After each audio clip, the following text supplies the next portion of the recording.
Thank you for listening to Bearcat Pass, a Western action adventure.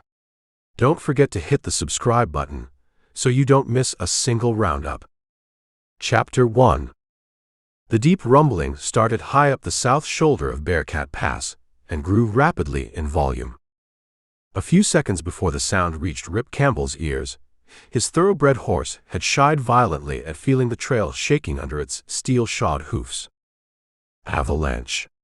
cried the cowboy Dick, twisting in his saddle to peer up the juniper-dotted slope across which the Bearcat Pass trail had been worn by many hoofs.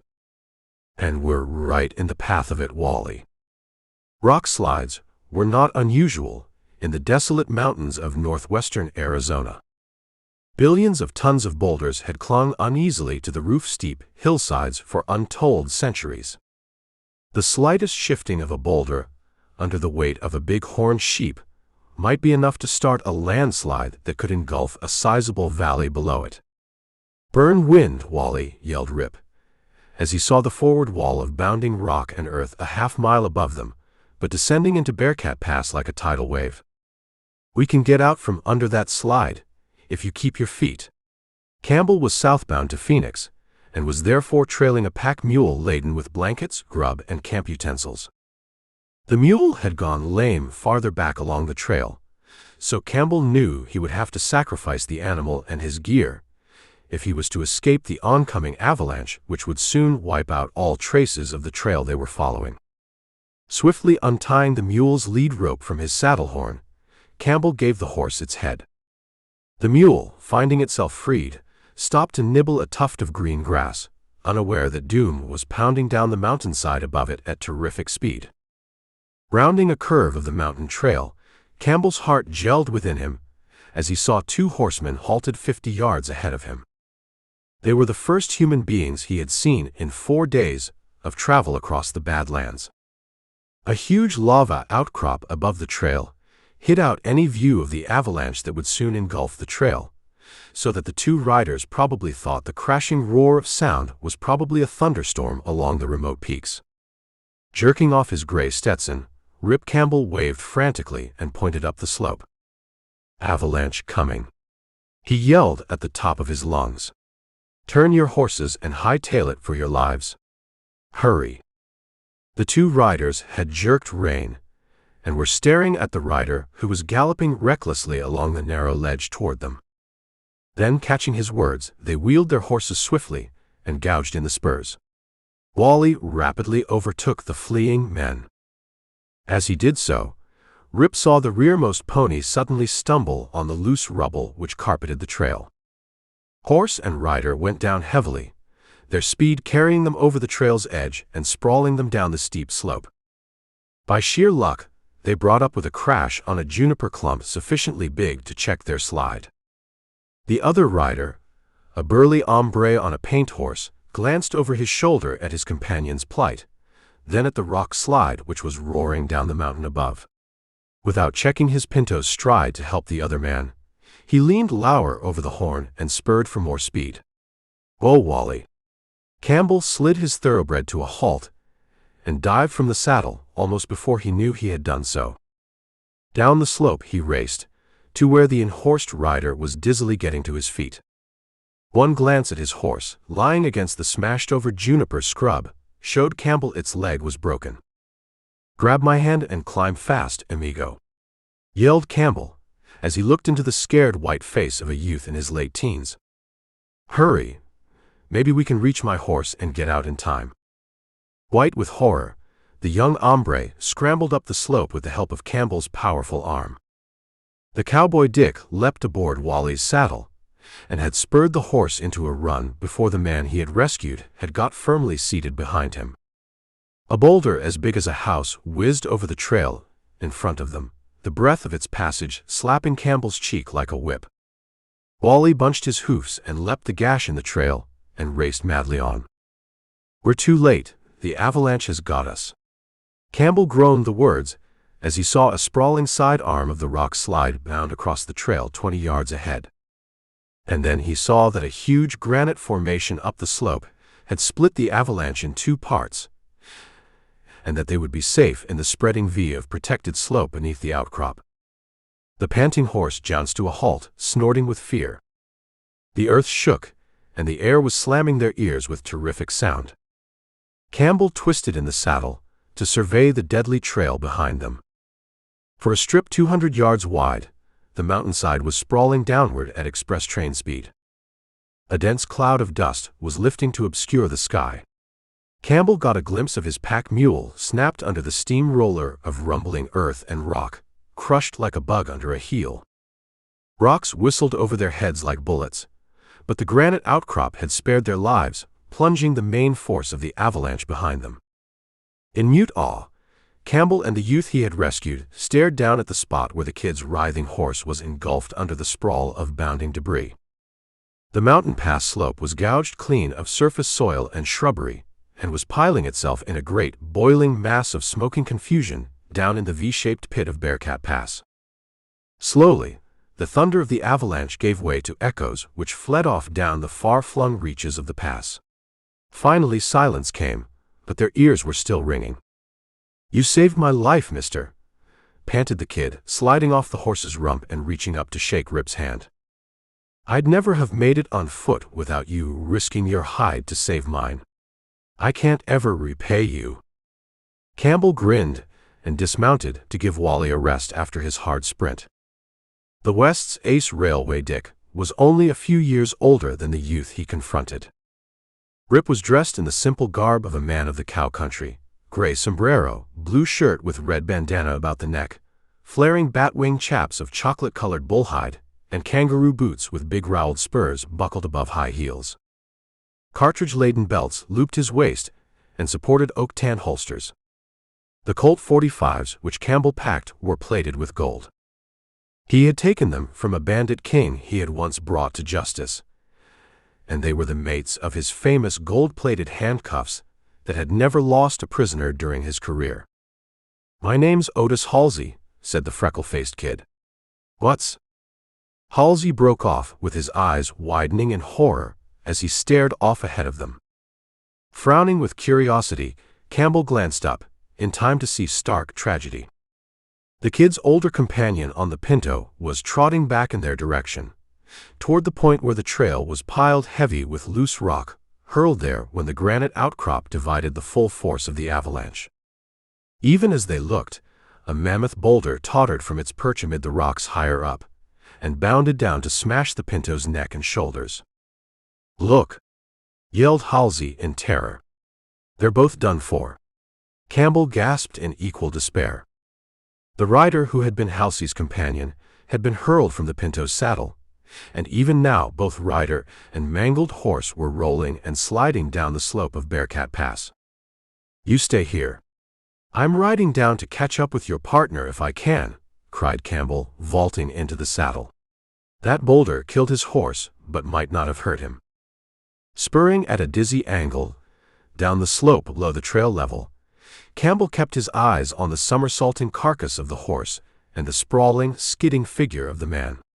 Then the cowboy winced with horror as he saw the rolling hombre suddenly plunge from sight into one of the rock-walled defiles which gashed the shoulder of Bearcat Pass. The horse went tumbling on toward the bottom of the valley, dwindling in the distance until it resembled a grotesque bug. "That poor fellow might have fell only a couple of feet, or maybe it was 50, groaned Campbell, as he balanced himself in the saddle. "The best I can hope for is that he won't be dead. He'll sure be skinned up a-plenty." Wally bunched steel-shod hoofs into the loose gravel, and finally skidded to a dusty halt, a few feet from the rim of the black opening into which the rider had vanished. Campbell dismounted shakily and scrambled on hands and knees to the edge of the cliff.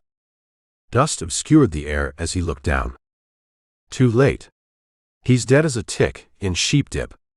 Campbell removed his sombrero as he saw the sprawled form of the rider 20 feet below. The head was crushed beyond recognition from having crashed into a projecting rock somewhere along its mad slide.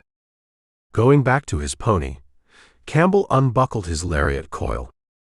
Tying one end of it around a boulder near the brink of the defile, he lowered the rawhide rope over the edge, and then let himself down hand over hand until his boots touched bottom. He found the man's dusty body, scratched and scuffed by its long roll down the mountainside. The face was crushed beyond any hope of recognizing it, but Campbell judged that the rider had been a man of about his own age.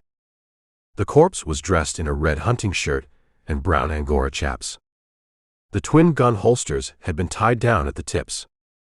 145 was missing as a result of the slide, but Campbell saw with a shock of surprise that the back strap of the other Colt had 11 notches filed in the steel. You suppose this gent could have been an owl hooter, he mused.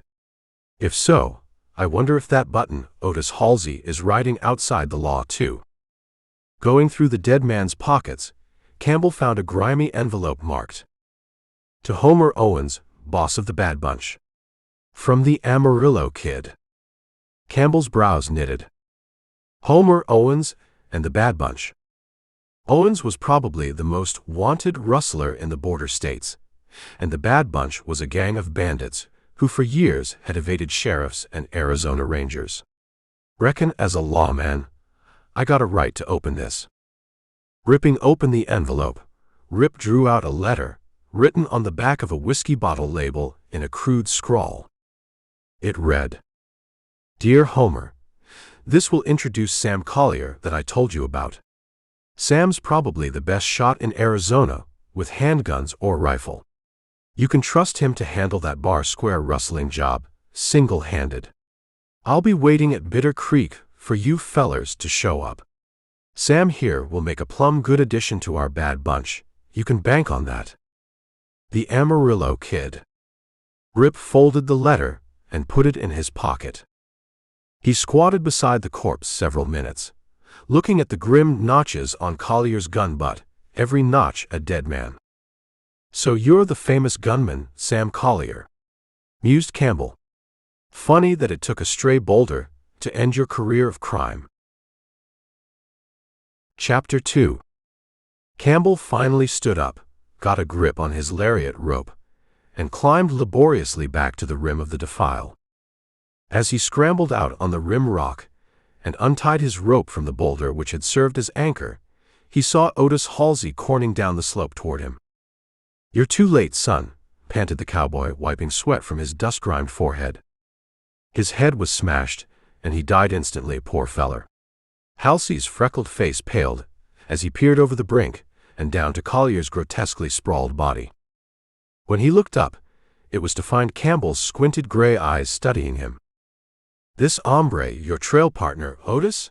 asked Campbell, trying to make the question sound casual as he reached in his shirt pocket for a bag of tobacco and brown cigarette papers.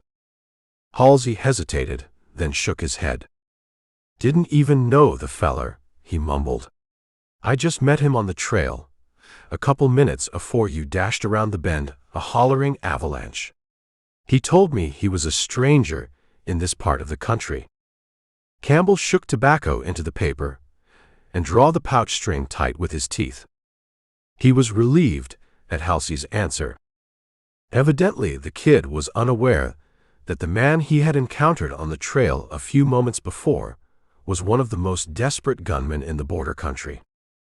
"We going to bury him?" asked Halsey. "If we leave him here, he'll get gnawed by coyotes and buzzard hawks." Campbell lighted his cigarillo. "That fellow," he said quietly, "is Sam Collier, the famous young gunman from Tombstone. Therefore, as soon as I reaches Silverville, I'm notifying the sheriff. He can do what he sees fit with the body, seeing as how Sam Collier carried a reward on his scalp."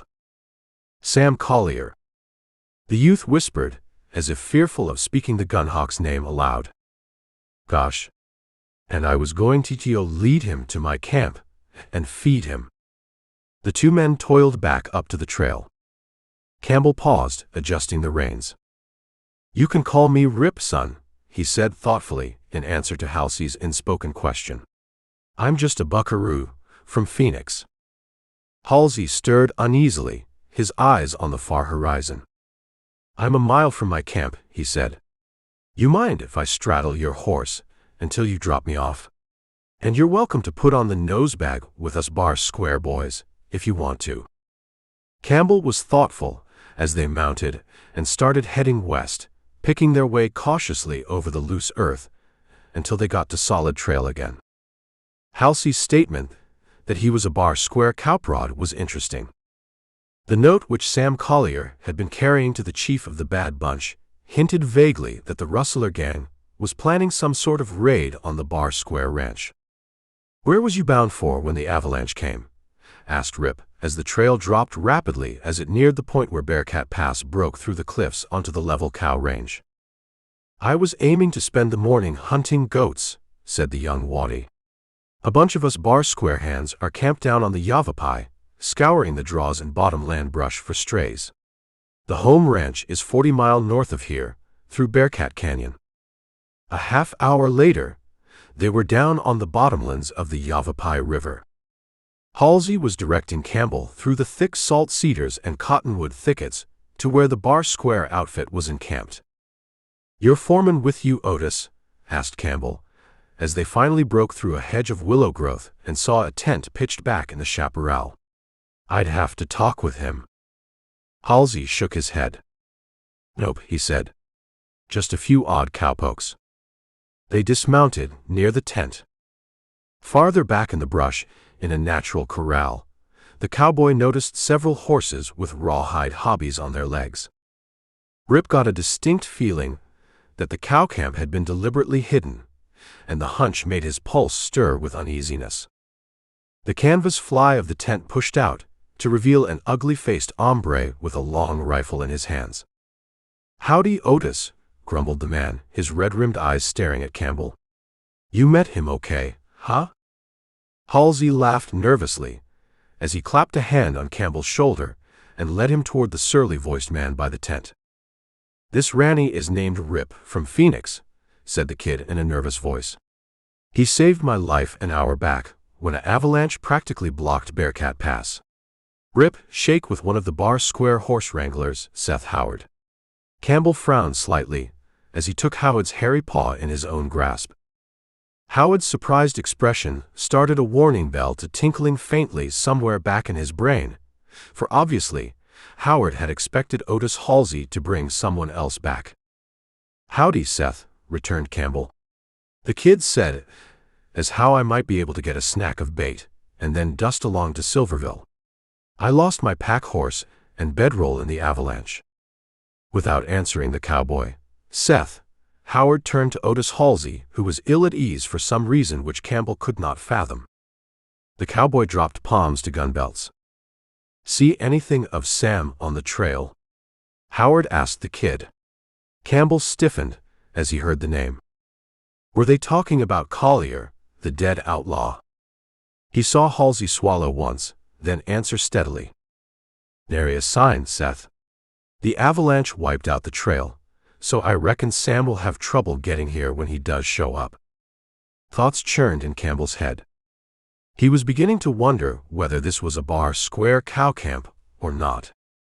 Why had Otis Halsey failed to mention the tragic death of the stranger he said he had met on the trail while out goat hunting?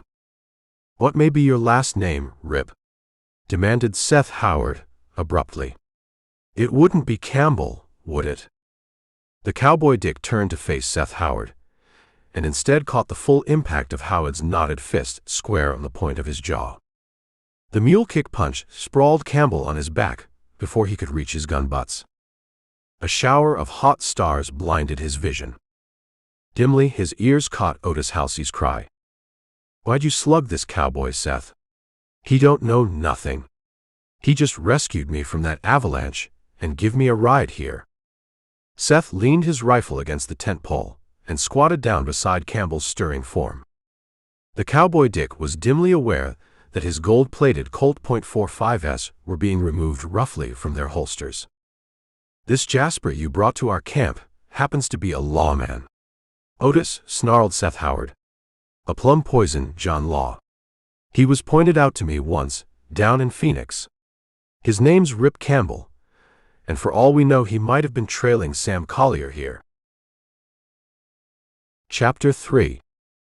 Howard's rough paws rolled the stunned lawman over on his back and drew his arms together painfully. Then, with a lariat rope, Howard knotted Campbell's wrists tightly together. I swear, I didn't know he was a tin star. Husked out Otis, staring down at the dazed prisoner with fear mirrored in his eyes. But you shouldn't have socked him. He'd have ate with us, and then ridden on to Silverville, none the wiser. Campbell sat up dizzily and waggled his jaw from side to side, wondering if Howard's uppercut had fractured the bone. He had fallen into the clutches of an outlaw bunch, he was now positive. To think that the innocent-looking youth, Otis, had been the means of his downfall was bitter medicine to swallow. Homer and the boys are over in Bearcat Canyon butchering a beef, grunted Howard, as he tossed Campbell's gilded peacemakers into the tent. Maybe the boss will want to pump Campbell about the whereabouts of Sam Collier afore we salivate him. Campbell's senses were slowly clearing, giving way to a feeling of total despair. Without doubt, he had been captured by the dreaded Bad Bunch. He had never heard of the famous rustling gang working so far north before, but it was easy to see that Sam Collier had been riding to this very camp. I can watch the prisoner, if you want to ride over and get the boss, volunteered Otis. He'll sure want to kill this Campbell, and I hope to blazes he lets me do the job, for being so dumb as to bring a lawman into the Bad Bunch camp that-a-way. Campbell's eyes blazed dull hatred at the smooth-faced young rustler who had revealed himself as a gun-toting member of the Bad Bunch killer crew. Only one thing still puzzled the cowboy Dick. Why Otis Halsey had failed to mention the fact that Sam Collier was dead back in Bearcat Pass. "Okay, Otis," said Seth. "Shag over to Bearcat and bring back the bunch. Meanwhile, you ride close herd on this Campbell hairpin, Otis. He's poison as a sidewinder." Halsey nodded and patted his cedar-butted colt with clear meaning. "Don't worry about that, Seth," he promised. "I'll hammer Campbell into a pulp if he gets boogery." Seth Howard picked up a saddle from the shady side of the tent and went out into the brush corral to rig a mare. Campbell, his eyes still dull with pain, saw the crook mount and spur back into the camp. "You better be saddling up a horse to ride when we gets back, Otis," instructed Howard. "Sam Collier's due some time today in Bearcat Pass, and with the trail wiped out, he's got more need than ever for you to meet him." So saying, Howard galloped off through the brush. Campbell writhed helplessly in his bonds as he saw the treacherous Otis Halsey saddling up a roan pony. He returned to camp and went up to his prisoner, his face sober. "Of ale the double-crossing skunks," snarled Campbell. "You take the arsenic cake, Halsey. You was out on that trail waiting for Sam Collier to show up so you could guide him here to your thieving Bad Bunch, blast you," and Halsey lifted a hand to silence the lawman's angry outburst. "I admit all you say, Campbell," confessed Halsey. "But don't slip your cinch till I tell you something. In a few minutes, Seth Howard will be back with a dozen long lopers, including Homer Owens, our boss." As he spoke, Halsey took a jackknife from his pocket. "There ain't a chance in 10 million, but what they'll murder you and toss your carcass to the catfish in Yavapai Creek. The Bad Bunch rode 300 miles to get to the Bar Square Range, Campbell, and they're planning the biggest rustling job ever pulled in Arizona. They figure to ambush every member of the Bar Square crew, and then rustle their whole herd of beef stuff." Campbell's jaws grated helplessly. He knew that Halsey was talking freely for the reason that Campbell would not live long enough to profit by the secret information. "But I owe you a big debt for saving my life today, Campbell," were the kid's next surprising words. "It took guts to do what you did, and I aim to pay you back here and now." With the words, Otis opened the jackknife and calmly severed the lariat which bound Rip's wrists behind him. "You must be on the level," panted the cowboy lawman as he rubbed his raw, chafed wrists. "Else you wouldn't do this. But how come you didn't tell Howard about Collier's death?" Halsey shrugged, his freckled face serious. "At first, I didn't want to talk too much in front of you," he said. "And after Seth hit you, I decided to quit the Bad Bunch for keeps, Campbell. I ain't really bad, even though I ride with them thieves. I was a hungry orphan when they picked me up." Campbell ducked inside the tent to recover his gold-plated 6 guns. As he holstered them, he met Halsey's contorted face. "I'm surrendering to you, Campbell," the kid said in a steely whisper. "The Bad Bunch will be back any minute now, so we got to fork our horses and hightail it to Silverville. My life wouldn't be worth a plugged peso if I stayed here. If we makes a getaway, then you can arrest me." Campbell ran for his horse, and the 2 men mounted together and spurred out along the riverbank toward the trail which led out of Bearcat Pass on its way to the county seat. "If you give me your word to go straight from now on, Otis," Campbell vowed as they spurred into a gallop, "I'll forget you ever seen the Bad Bunch, son. You ain't the only kid that's made a wrong start in life, but what's got good stuff underneath." Even as the choked-up youth tried to speak, a rifle bullet whined sharply over their heads. "Homer Owens and the bunch," screamed Halsey, gouging in his spurs. "Ride for your life." Along the brushy plain, the 2 rode like shots from a cannon. Out of the chaparral from the direction of Bearcat Gulch came a dozen mounted riders, ale with 6 guns blazing lead and smoke. They had spotted Halsey's race for freedom, and even as Rip sent his horse skyrocketing toward the Silverville Trail, he saw that the Bad Bunch were riding at an angle that would cut them off from escape down the valley. "We got to head back toward Bearcat Pass," yelled Campbell desperately. "They've got our path blocked." The guns of the men chasing them barked in a rhythm. Bullets whistled in a deadly sleet on all sides of the 2 fugitive horsemen as they swung their speeding horses frantically to the east, looking for the trail that sloped upward into the mouth of Bearcat Pass. All other avenues of escape were cut off, and both men realized that even Bearcat Pass offered no refuge, for the Avalanche had cut off their trail. "The best we can hope to do is hole up and pepper them with slugs," yelled Otis Halsey. "If we can stand them off till dark, we—" A bullet whined viciously and ended with a sickening smack of lead tunneling flesh. Rip, bent jockey fashion over Wally's mane, saw Otis fling up both arms and dive limply out of his saddle as a rifle bullet from the pursuing rustlers drilled him. To stop and help the kid would be suicide, but Campbell reined Wally down on his haunches, wheeled, raced back toward the oncoming fan of hard-shooting riders. He leapt from the saddle alongside Halsey's motionless figure and knelt. "Too bad. Too danged bad." Mist welled into Rip's eyelashes as he saw the ghastly bullet wound in the back of the kid's skull. Otis' determination to make good as a law-abiding citizen was in vain. But in the last moments of his life, Otis had atoned for the evil he had done as a member of the Bad Bunch. Chapter 4. Kneeling beside Halsey's corpse, Rip snapped a gold-plated Colt from leather and drew a quick bead on the nearest member of the oncoming Bad Bunch, Seth Howard, whose smoking rifle proved him to be the youth's slayer.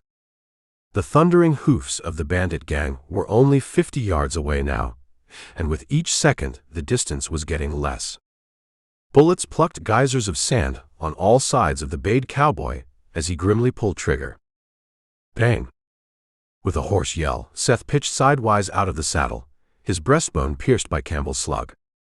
Howard's spike-heeled boot caught in the oxbow stirrup, and a moment later, his body was being kicked to hash meat under the steel-shod hind hoofs of the mare.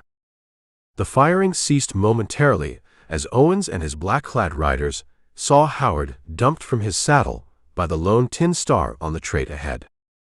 It gave Rip Campbell the seconds he needed to vault into Wally's saddle and head out toward Bearcat Pass for ale he was worth. "Give me your last ounce of speed, Wally," begged the waddy as he flattened himself to cut wind resistance.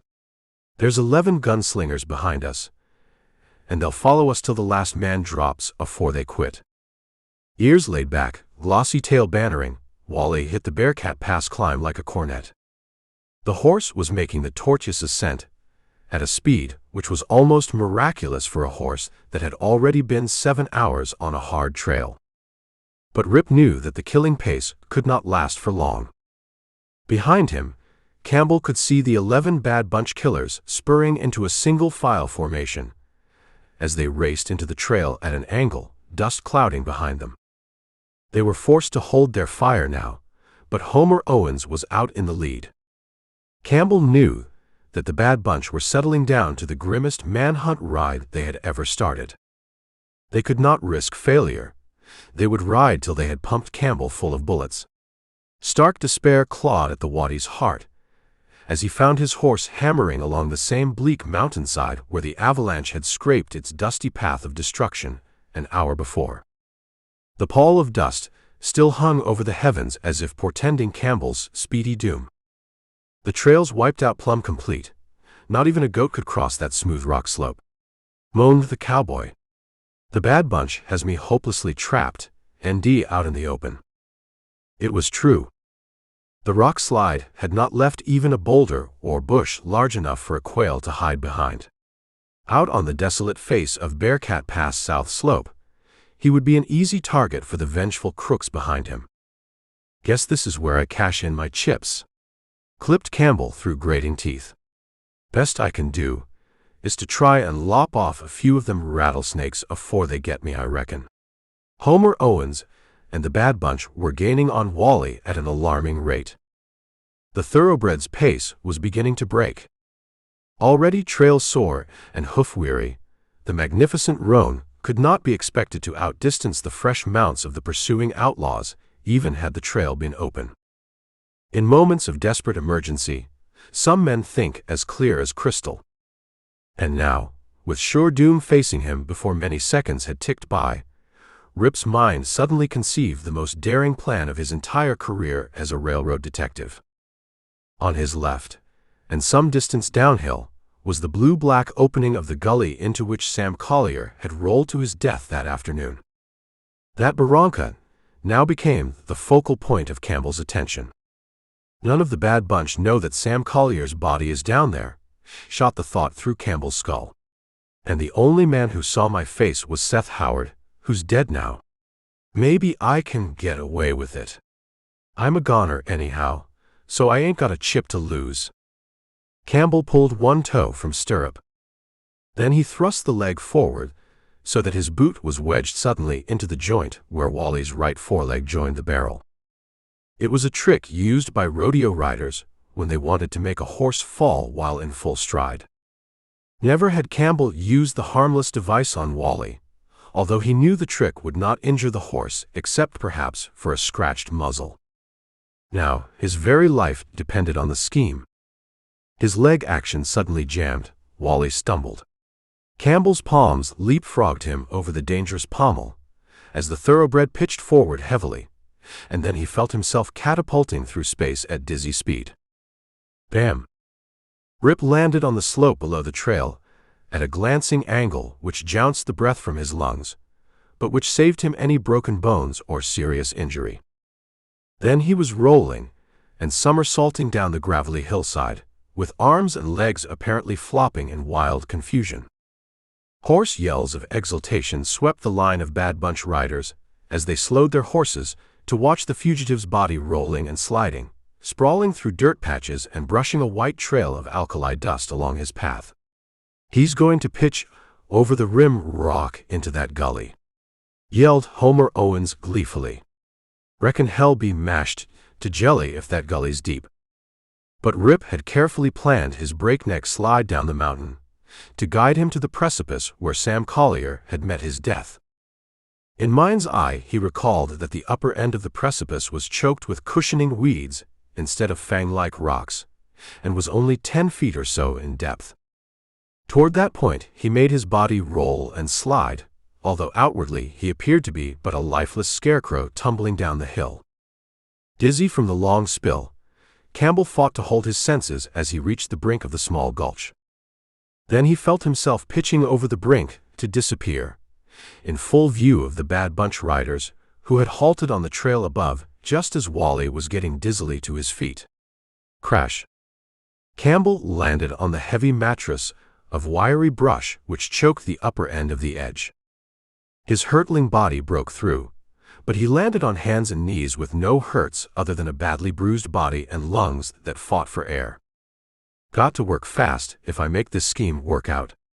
Scrambling downward through the weeds, Rip came to the sprawled corpse of Collier, beginning to collect insects.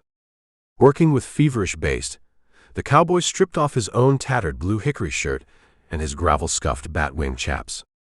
His gun belts followed suit. Both his gold-plated .45s had spilled out of holsters during his long slide, and he had lost his hat when Wally took his spill. Crowding back his distaste of handling Sam Collier's cold bulk, the waddy peeled off the dead gunman's red hunting shirt and unstrapped his brown Angora chaps. It was but the work of a moment to clothe the battered corpse in his own discarded chaps and blue shirt, and buckle his shell belts about Collier's waist. "They'll probably mosey down here to make sure I'm dead," he panted as he knotted his red bandana about the corpse's mangled neck. "Lucky for me I nailed Howard, but since Collier's head is crushed anyhow, they won't know the difference." The note which the Amarillo Kid had written as an introduction for Sam Collier was proof in itself that none of the bad bunch were familiar with Collier's appearance. It was on this factor that Rip was basing his incredible ruse, and he made certain to keep the whiskey label message in his own possession now. Dragging Collier's disguised body back to the weeds where his own form had tumbled over the low rim rock, Rip hurried back and donned Collier's goat hair chaps and red shirt. Then, buckling the gun belts around his midriff, he clambered on down the file and burrowed into a thicket of brush. "If this works," panted the cowboy Dick, as he flattened himself deep in the brambly thicket, "there ain't no reason why I can't step into the role of Sam Collier. And then I can find out just what play brought the Bad Bunch 300 miles north to Bar Square Range." Otis Halsey said, as how they was planning the biggest rustling job they ever pulled off. Then Campbell snapped his lips tight and cringed deeper behind the screening brush, holding his breath in suspense. For pebbles were spilling over the rim rock up the gully. That meant that one or more of the Bad Bunch was coming down the hill to make sure Rip was really dead. Chapter 5. For several moments after Campbell's body plummeted out of sight into the small canyon down the slope, the members of the Bad Bunch sat their horses on the trail above, mutely eyeing the trail of dust which marked the cowboy Dick's slide to what seemed certain death. Then guns rattled one by one into holsters, and the Bad Bunch grinned. They were a vicious-looking lot, all killers with rewards posted on their scalps from dozens of county sheriffs throughout Arizona and New Mexico. 4 were Mexicans. All wore black costumes from sombreros to boots. The leader, Homer Owens, enjoyed the evil reputation of being the king of rustlers. "One of you boys dab your loop on Campbell's pony there," ordered Owens as he climbed out of the saddle. "That's the best piece of horseflesh I ever seen in my life, and I aims to use that thoroughbred myself. Meanwhile, I'm taking a pass down the hill to make sure Campbell is croaked. It's lucky for us that Seth Howard knew who he was." Owens headed off down the steep expanse, clinging to scrub brush or small boulders to keep from sliding too fast. He was zigzagging his way in the general direction of the cliff where Rip Campbell had disappeared. Owens's hair was flaming red, as was the stubble which furred his jowls and chin. He wore the black hat, shirt, and chaps of the Bad Bunch. The 6 guns tied down at either thigh were triggerless, and their knurled hammers were worn smooth and shiny from much use. A few minutes later, Owens had reached the edge of the gulch which bore the track of Campbell's dizzy slide. Had the boss of the outlaw gang chanced to inspect the rim rock 30 feet farther away, he might have seen other footprints and hoof marks to rouse his suspicion. But as it was, his snake-bright eyes were focused on the sprawled human form down in the brushy bottom of the draw. "Campbell's dead all right," commented Owens as he saw the crushed skull. "Them chaps and that shirt sure look like they took plenty of punishment.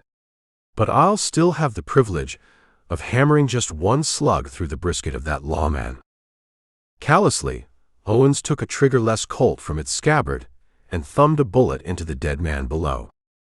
Then, in the act of heading back up to the trail to rejoin his men, Homer Owens made his way to the extreme head of the cliff where the gully was shallow and crawled down inside. "I've heard it said that Rip Campbell carries a pair of gold-plated handcuffs with him," he muttered. "What a souvenir they'll be to show the Bad Bunch." Arriving at the corpse, Owens pulled open the flap of Rip Campbell's chap pocket. Reaching inside, the bandit chief drew forth a pair of glittering yellow handcuffs, joined by a single link on which was etched the name Thomas H. Campbell, Phoenix, Arizona. "This definitely proves that Howard wasn't mistaken in saying this was Rip Campbell," chuckled Owens, as he pocketed the manacles and climbed back out of the gully. "To think that Otis was planning to double-cross us and let a badge man escape." 2 points of sunlight glinting on metal objects caused Owens to detour in his slow climb back up the mountainside. His curiosity was rewarded by finding first one and then the other of Rip's handsome gold-plated .45s. Neither of the two peacemakers had been damaged by their fall out of the Cowboy Dick's holsters. "In addition to using Campbell's pony, I reckon I'll use these flashy hoglegs from here on out," decided the king of rustlers. "Everything will be perfect now, providing Sam Collier shows up and helps us grab that herd of Bar Square cattle." Panting heavily from his exertion, Homer Owens rejoined his black-clad henchmen up on the trail. They had caught Wally, and one of the Mexicans was holding the nervous thoroughbred's bit. "Campbell's head was bashed in," reported Owens briefly. "I got his gold-plated handcuffs and guns to show you when we gets back to camp." With west-setting sunlight striking them full in the eyes, the Bad Bunch headed slowly back to their secret camp on the banks of the Yavapai. Their hearts were merry, and their rough voices lifted in a song of triumph. Every outlaw on the western frontier coveted the distinction of being the one who would finally send the noted Rip Campbell to his death. The only thing that marred the day in Owens's mind was the fact that the railway detective had been killed by his fall, and not from the flaming guns of the Bad Bunch. "I'd give a lot to know why Campbell was in this part of Arizona today," mused Owens, as the gang paused to dig a grave for the mass of human wreckage that had been Seth Howard, finally kicked loose of the entangling stirrup. "It ain't likely that he knew the Bad Bunch was up this far north. We've kept it so close a secret." Their job of grave digging finished, the outlaws next proceeded to drag Otis's body to the river and dump it into the rippling blue water. None of them had the slightest qualms in seeing the kid rustlers finish. To them, he had been a traitor. Besides, his job is being a railway copper, and so he spends most of his time chasing train robbers, went on Owens. "So why would he be chasing us? The sheriff of Yavapai County can worry about that. Campbell wouldn't." One of the Mexican rustlers came forth with a theory. "But this Senor Sam Collier, he is a very bad train bandito," he pointed out. "Maybe this Campbell man is trailing him, not knowing Senor Collier was meeting us here, no." The outlaw chief removed his Stetson and rubbed his flaming shock of hair uncertainly. "I wish the Amarillo kid was here now," he said. "Amarillo knows Sam and could tell us whether or not Campbell had arrested him lately. But the Amarillo kid is going to wait for us down at Bitter Creek." Back at camp, the Bad Bunch unsaddled and led their horses to the secret corral, among them Wally, the spirited thoroughbred. "We can't rustle that Bar Square herd until Collier gets here," growled Owens. "So we'll wait." The outlaws turned their attention to cooking their supper. Soon the smell of bubbling beans and grilling beef rolled over the campsite. The sun sank in a riot of pink and red colors off across the mountain crags, and a cool purple dusk settled over the bottom land where the Bad Bunch was in hiding. They had picked the south end of Bearcat Canyon because they were lying in wait for the Bar Square trail herd to come down from the northern range. As Otis had said, it would be the biggest rustling job in the history of Arizona. But for certain reasons known to the Bad Bunch, the success of the attack would depend on the arrival and cooperation of the master gunman, Collier. "Hola!" cried one of the Mexicans, as the gang was assembling around the campfire an hour later to eat. "Somebody's sure coming, amigos." Instantly, the Bad Bunch snapped grimly to attention. All thoughts of hunger forgotten, they dropped hands to Colt stocks and peered off through the twilight haze to where a lone man limped his way tiredly through the brush in their direction. As he came closer, the outlaws saw a bright red hunting shirt torn in dozens of places and hairy brown Angora chaps on a pair of saddle-bowed legs. The newcomer threw up a hand in greeting. "Night, gents," he called out in a tired, hoarse voice. "I smelled your smoke and figured it was a camp. Any chance for a stranger from down south to bed down here for the night? I had an accident back up the pass and lost my horse, packhorse, and saddlebags." The Bad Bunch exchanged glances. The stranger was in the glare of ruddy firelight now, and they could see his face, young and clean-cut, but harsh with lines of fatigue. Owens spoke in a low voice through the corner of his mouth. "I got a hunch this is Sam Collier, boys. But it might be a roaming bar square cowprod. So be ready to unlimber your irons." Owens advanced to meet the red-shirted stranger. "Hoofed it here from Bearcat, huh?" grunted the rustler chief. "Was it that Avalanche?" The stranger nodded. "You wouldn't by any chance be the Amarillo kid, would you?" asked Owens craftily. If this man was Sam Collier, Owens knew the name of the Amarillo kid would tip Collier off that this was the Bad Bunch he was seeking. If it was a stranger, then the question would rouse no suspicions. "No, I ain't the Amarillo kid," laughed the stranger, in a voice which seemed to reflect intense relief. "But I see I'm at the right place, lucky for me. I got a message by the kid, which you can have if your name is Owens." Owens nodded, and took the grimy sheet of folded paper which the young stranger produced from a frayed pocket of his red shirt. Opening it, the Bad Bunch leader read it aloud. Owens crumpled the note and tossed it into the camp lyre. "So you're Sam Collier, the gun wizard," he said, after an ominous pause during which the stranger returned his gaze without flinching an eyelash. "You're younger than we figured you would be. So the Bad Bunch ain't accepting you as Collier until you prove it."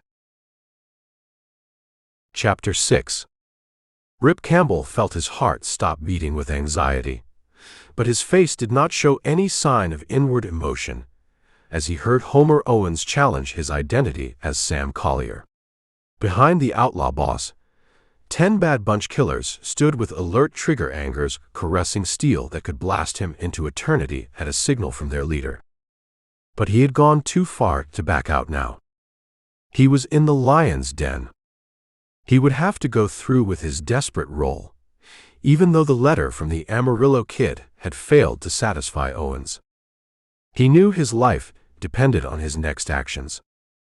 "I don't blame you for wanting proof, Homer," he said, stooping to pick up a rusty tin can and a sandy clod underfoot. "I suppose you've heard that the name of Sam Collier stands for fast and accurate shooting. Then watch this." As he uttered the words, Rip tossed the tin can and the clod high in air. Then his right hand stabbed down to the single-notched gun in his battered holster. Blued steel winked in the firelight glow, and then ribbons of flame spat twice from the up-tilted muzzle. The soaring clod burst into powder like a clay pigeon before a charge of buckshot. The tin can, plummeting earthward from the top of its arc, was knocked into air again as a bullet pierced it. Shooting with easy rhythm, Rip kept the tin can dancing in air until the last cartridge in the cylinder had exploded. Then the riddled piece of shapeless tin clattered down before the astounded, gaping outlaws. "You can call me Sam if you want," challenged Rip as he coolly ejected fired shells from the 6-gun, "or you can all go to blazes for all I care." Wide grins replaced the savage suspicion on the faces of the Bad Bunch killers. Homer Owens shot out a hand. "Put her there," he boomed. "Welcome to the Bad Bunch. We knew danged well anybody the Amarillo kid would rustle up for us would be cut the right way of the leather. You can't blame us for wanting to make sure you was really Collier. But from what the Amarillo kid told us afore he went south to locate you, nobody in the world could shoot like that but you. Collier." Campbell's grin mirrored his inner relief as the members of the Bad Bunch crowded around, slapping him on the back and wringing his hand. Their names, as they introduced themselves, made the cowboy Dick's heart race like a trip hammer, for all were crooks on the wanted list of every sheriff's office in the West. Homer Owens had surrounded himself with the cream of the outlaw crop. "We was just getting ready for chow when you come," said Owens. "Get yourself a tin pan and cup and join us." The gang began eating, coffee being poured from a huge kettle over the fire, while a pot was passed around in which floated big chunks of beef from the steer they had killed that afternoon over in Bearcat Canyon, boiled in a stew of onions and spuds and carrots. "We sent the railway Dick, Rip Campbell, to the happy hunting grounds today, Collier," chuckled Homer Owens, a hunk of steaming meat in one fist and a tin cup of Java in the other. "You being a train bandit, he's probably followed you off and on, ain't he?" Campbell evaded the question neatly by eyeing his own gold-plated 6 guns now reposing in Owens's basket-woven holsters. "I recognize Campbell's shooting irons," he said, drinking deeply of the black coffee. "You steal his gold-plated handcuffs in the bargain." Homer Owens proudly produced the gilded manacles, which Campbell pretended to inspect with great admiration and awe. Then he handed back the handcuffs and leaned forward to fix Homer Owens with a steady eye. "You sent the Amarillo Kid after me to help with rustling the Bar Square herd. Just where do I come in on the deal? You gents look pretty capable of handling jobs yourself." Owens leaned over to put a hand on Campbell's shoulder. "I reckon the kid told you I'd pay $1,000 just for an hour's work from you, didn't he?" asked the Bad Bunch chief. "Wall, Collier, you can earn that money plumb easy with your skill with shooting irons. Me and the boys will have our hands full with the Bar Square herd, but we imported you to handle the shooting end of the deal." Campbell gnawed at his boiled beef and waited, hiding his inner excitement behind the job of eating. He had risked everything on the mad, fantastic idea of posing as the famous gunman Collier, invading the Bad Bunch lair, and learning the rustler's secrets firsthand. Now, he was about to receive his orders. "It's like this," explained Owens, gesturing with the Bowie knife be used to carve meat off a bone. "The Bar Square spread is moving its beef herd south to the railroad, by way of Bearcat Canyon, savvy? They got 14 cowpokes riding with them critters, and day after tomorrow, the herd will be inside Bearcat Canyon. That's where the Bad Bunch aims to take over that whole danged herd. Collier. It'll be the biggest haul a long-riding outfit ever pulled west of the Chisholm Trail, if you ask me." Campbell nodded, visibly impressed. Stealing an entire trail herd from a big ranch like the Bar Square was daring in the extreme, but the Bad Bunch always operated on a huge scale, for they had market contacts down in Old Mexico. "You're aiming to rustle the Bar Square herd," grunted Campbell, deciding to act unimpressed by anything Owens might say. "I'm still waiting to hear why Collier's necessary to your scheme. You ain't paying out $1,000 for nothing." Owens wolfed down a huge chunk of dripping, half-cooked meat and wiped his greasy lips with a fuzzed hand. "You're the champion sharpshooter of the Arizona Badlands," said the outlaw boss, "so we're aiming to plant you on the west rim rock of Bearcat Canyon. You're to wait until the entire Bar Square crew is inside the canyon walls, hazing them beef south." Campbell continued eyeing the Rustler King. "Then with your sharps, you'll start picking off them 14 riders from ambush one by one. Emptying 14 saddles in quick succession calls for a gun wizard behind the trigger. Collier, because every cartridge has got to count. And the Amarillo Kid says you can do the job for us." Campbell shrugged and pointed to the bullet-punch tin can on which he had demonstrated his shooting ability. "Laying an ambush on a rim rock and dry gulching 14 unsuspecting cowboys is a cinch," he grunted indifferently. "After the Bar Square riders are wiped out, you'll seize the herd, is that right?"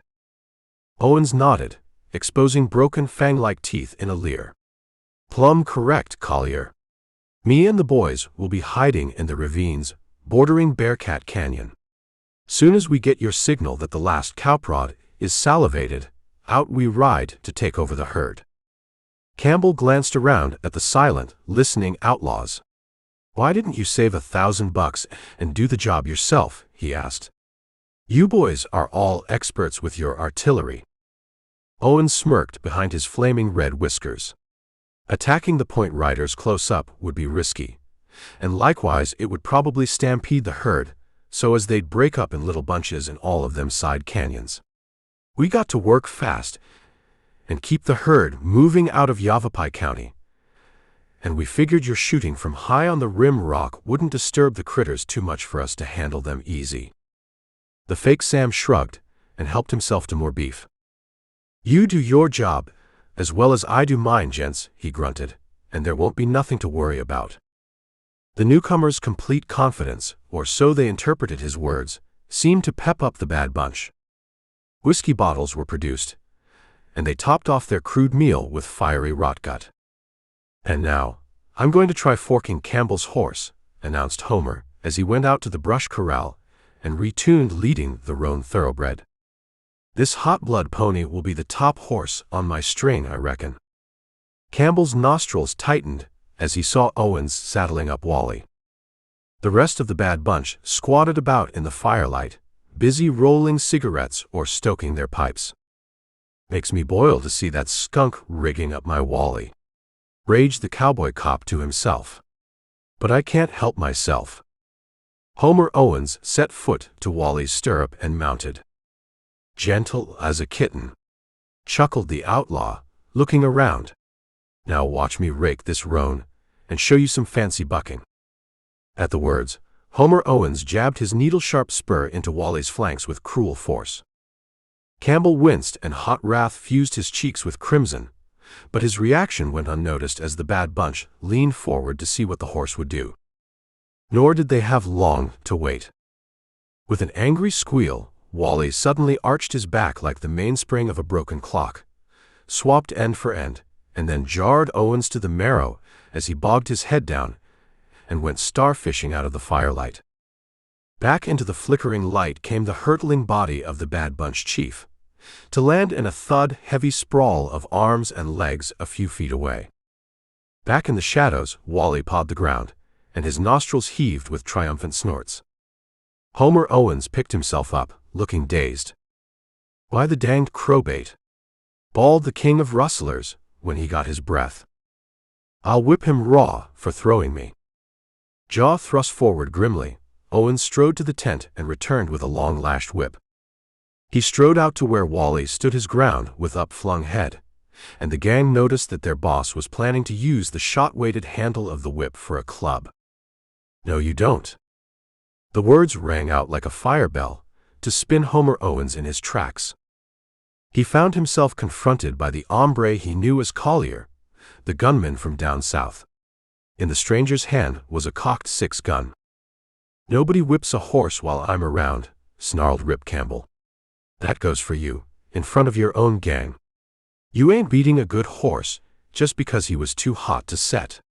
Back down or I'll make you dance." The Bad Bunch was paralyzed with surprise.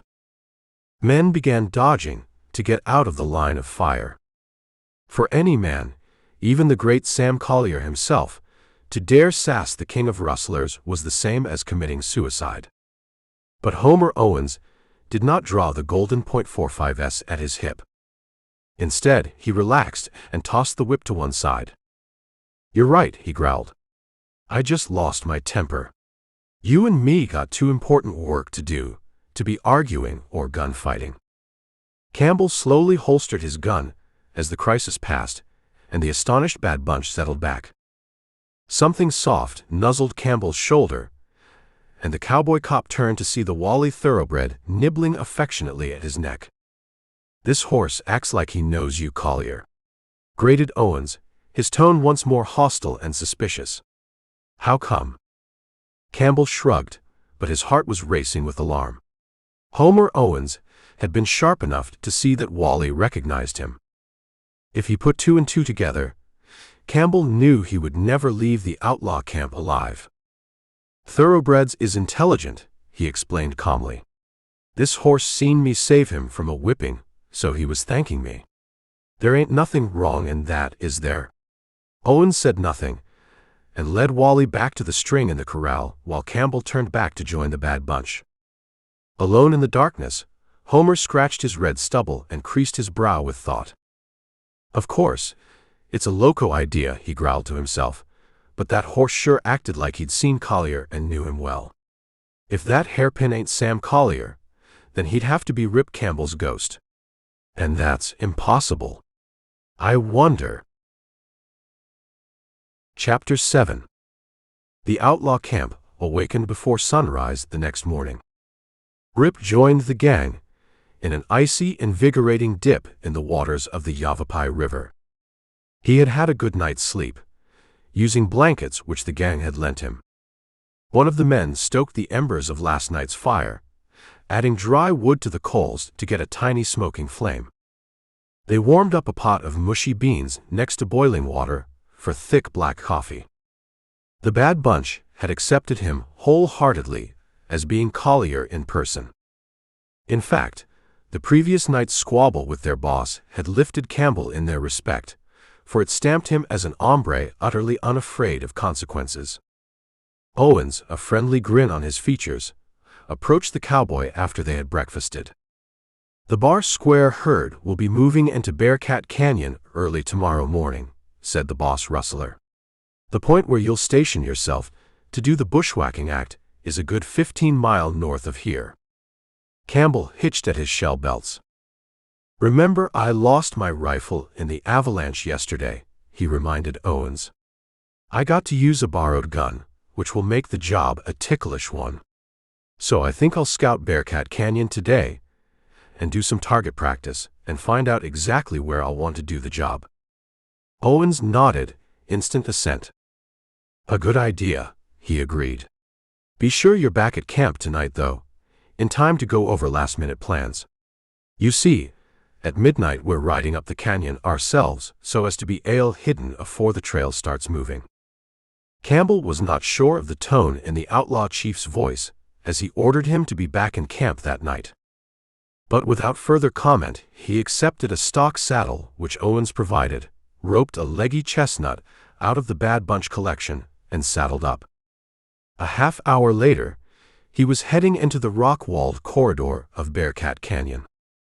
Under his right saddle skirt was a booted carbine, the property of the late Seth Howard. "Phew. I'm glad to be out in the open again," he breathed. "The Bad Bunch don't have the slightest idea I ain't that polecat Sam Collier. Now I'll be able to warn the Bar Square buckaroos about the trap."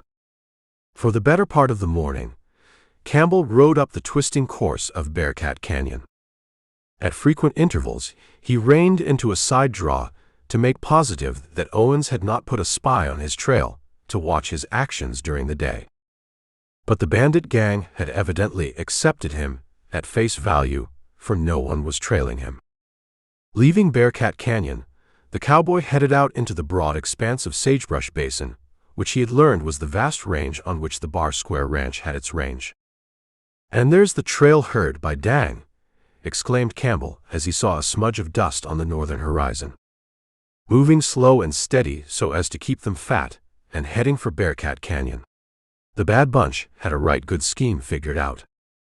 Campbell galloped across the prairie, his eyes scanning the terrain for a view of the Bar Square chuck wagon, which should be traveling in advance of the herd.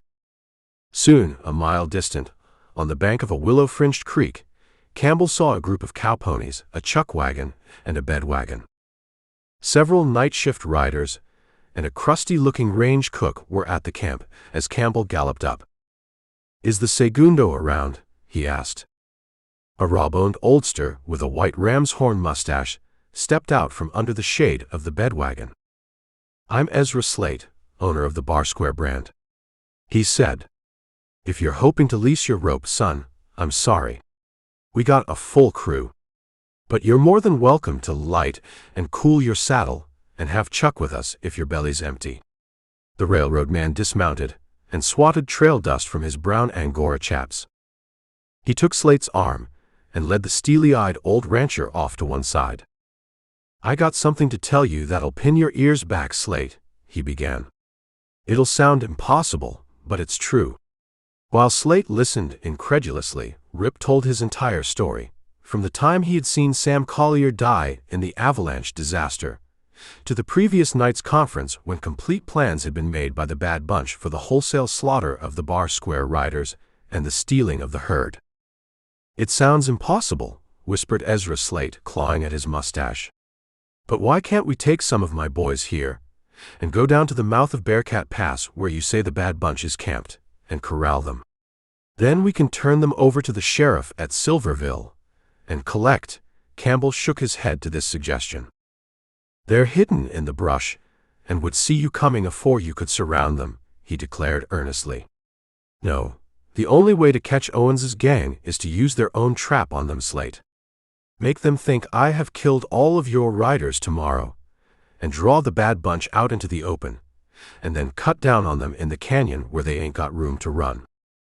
Slate eyed Campbell sharply. "What do you mean, make them think my waddies are dead?"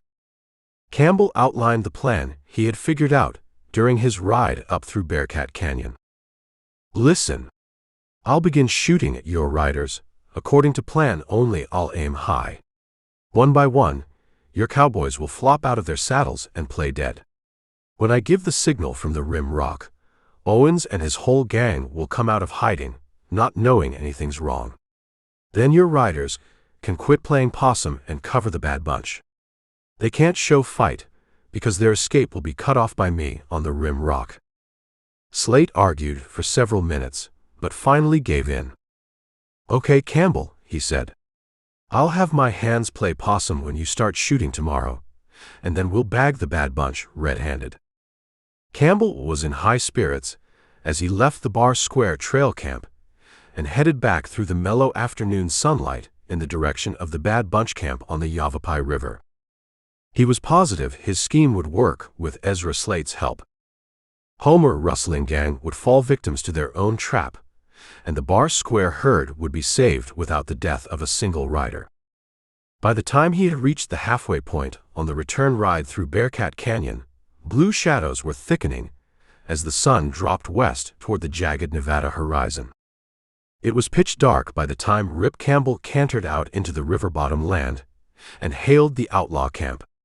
Arriving at the Camp Leray, where the Bad Bunch were once more having supper, he dismounted, stripped the saddle from his sweat-dripping pony, and grinned as Homer bow-legged up to meet him. "Everything's set for tomorrow's trap," announced the fake Collier as he walked back to the camp with Owens. "I got the place picked out where I'll do my rifle shooting," and Campbell broke off as he saw the grim faces about him. Owens took the cowboy's sleeve in his heavy grasp. "You know, Collier, I was suspicious of you last night when Rip Campbell's horse seemed to know you," he said hoarsely. "So, when you was swimming afore breakfast, I even looked at the initials in the waistband of your chaps." A vague uneasiness stirred the hair on the nape of Campbell's neck. His reception tonight was chilly and sinister. "Ramrodding a gang of long riders is serious work," he returned good-naturedly. "You got to be sure of things."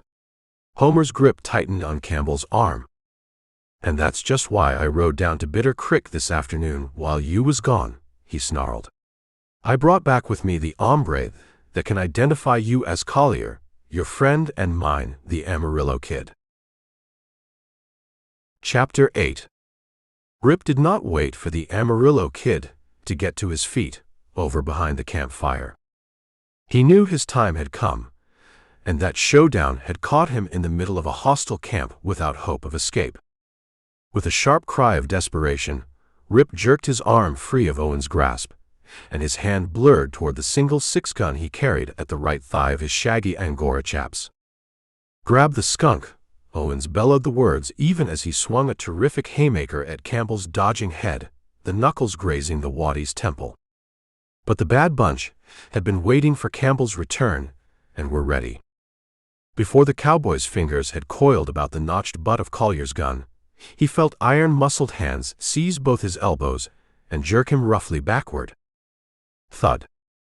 Bam. Gun barrels lashed at his skull. Fingers clawed at the 6-gun he was trying frantically to jerk out of leather. Then he went down in a wallow of battling figures, 2 outlaws hanging on either arm. His spurred boots lashed out. One heel cracked hard on a whiskery jaw. He wrenched his left arm free, pulped a leering Mexican face outlined against the crackling campfire. Owens jumped on top of Rip's body, kicking the breath from his lungs with stamping boots. A leather-shod toe battered skin from his jaw. His brain was reeling, the strength fleeing from his sinews. Crash! A 6-gun barrel found his temple, cut through flesh, and started crimson trickling warmly across his face. When he opened his eyes again, he was being dragged erect, the entire Bad Bunch hanging to his legs and arms, the panting figure of Homer Owens in front of him. The 6-gun had been yanked out of his fingers, and he was doomed. "He's a wild cat, all right," wheezed one rustler. "Come on over here, kid." A lanky figure, which had not joined the brief, rough-and-tumble combat, stepped out into the firelight and stood beside Homer Owens. The Amarillo Kid's pale eyes surveyed Campbell's tousled hair and battered face, his tattered shirt, and clenched crimson-smeared fists. "I don't know this cowpoke, boss," said the Amarillo Kid quietly, "but it's probably Rip Campbell himself. That body we went up to look at in Bearcat Pass this evening was Sam Collier, wearing this hombre's clothes." Owens rubbed his sweat-soaked face with a sleeve. "Then Campbell ran a sandy on us for sure yesterday," he growled. "Dived into that gully where Collier croaked, and did a quick clothes change. No wonder I figured it was the ghost that horse knew last night." Despair made an ice block out of the trapped lawman's heart. He had played out his string and lost. The Amarillo Kid, inspecting the true Collier's corpse, had exposed his hoax. But it was not for his own life that Rip was now despairing. He had gambled that, and would take loss like a man. The knowledge that the Bar Square cowpunchers would ride blindly into a death trap on the morrow left Campbell weak and panting in the grasp of the Bad Bunch killers. Slate, thinking that Campbell would be firing high from the Rim Rock tomorrow noon, would send his waddies to their deaths. "I'll hand it to you, Campbell," snarled Owens. "For sheer grit and bravery, I never knew a hombre like you. It's too bad you're on the other side of the fence. The Bad Bunch could use a wild cat like you." Owens was taking out the gold-plated Colt peacemakers as he spoke. Campbell felt his captors moving sidewise so as to get out from behind his body. "And now you're going to eat a slug, Campbell," rasped Owens. "Anything to say before you take your medicine?" Campbell braced himself against the shock of tearing bullets as he saw Owens aim the twin Colts at his chest. Death was only seconds away, now. "Just this," he panted, in a last desperate effort to save the Bar Square punchers. "I tipped off the trail herd crew about your trap. You skunks better skedaddle tonight, because your plans won't work out in Bearcat Canyon." Owens laughed harshly and cocked the guns. Campbell saw the big round bores of his golden guns looming at him like the black mouths of twin cannons, as Owens's talon-like trigger fingers started to tighten. "Adios, Campbell," he jeered. "You had this coming, and here." Bam! The shots deafened Rip, but no flash came from the 6 guns in Owens's hands. Instead, the Amarillo Kid standing beside the boss outlaw suddenly sagged, clutching at crimson-spouting bullet holes in his neck. The echo of gunshots bounced all around them. The air was alive with the buzzing wisps and whirs of bullets, slicing all around the group. The black night seemed to explode in a million bits, as members of the Bad Bunch began dropping to the ground on both sides of the cowboy lawman. Even as he felt the grasps loosening on his arms, Rip saw the black wall of the night perforated with dozens of red gun flashes, and the night roared with thundering hoofbeats and the hoarse yells of shooting men. Owens took one look at the dead figure of the Amarillo Kid, and then leapt toward the corral. Rip, batting his eyes stupidly, did not understand the meaning of his miraculous rescue until he saw the lanky figure of Ezra Slate clinging to the side of one of the horses which were galloping around and around the Bad Bunch camp. The Bar Square Riders. They're attacking the camp. The amazing truth dawned in Campbell's mind. The crooks was so intent on watching me get killed that they didn't hear the Bar Square cowboys riding up through the brush. Bullets whistled on all sides. Bar Square punchers, spurring their horses in circular fashion like Indians attacking a prairie schooner caravan, were mowing down the Bad Bunch killers like eyes. Then Campbell, staggering forward through the smoke and dust, caught a glimpse of his horse leaping out of the brush corral. Clinging astride his bare back was Owens, horror on his red-whiskered countenance. Bunching his four hoofs, Wally halted, and Owens did a nosedive over the thoroughbred's ears. Owens landed on his feet and whirled with the gold-plated 6 guns blazing as he saw Rip's crouched figure. Dropping to his knees, the cowboy snatched a Colt from a dead rustler underfoot. With slugs plucking at the goat hair chaps on his legs, Rip triggered 5 fast, accurate shots into the king of rustlers. Skull drilled in 2 places by leaden slugs, Owens flopped headlong a few feet away. Rip lurched forward and was busy prying his gold-plated Colts from the dead outlaw chief's grasp when the Bar Square boys found him in the middle of the destroyed camp. "Looks like we got here in the nick of time," laughed Big Ezra Slate, as the Bar Square waddies crowded about the lawman. "We took a shortcut here to the Yavapai River while you was riding through Bearcat Canyon, just to see if your story was right, or if you was a bandit with some trick up your sleeve. They was wrestling with you when we spotted the campfire and rode up through the brush." Rip grinned weakly and shook hands with the boss of the ranch whose trail herd he had saved.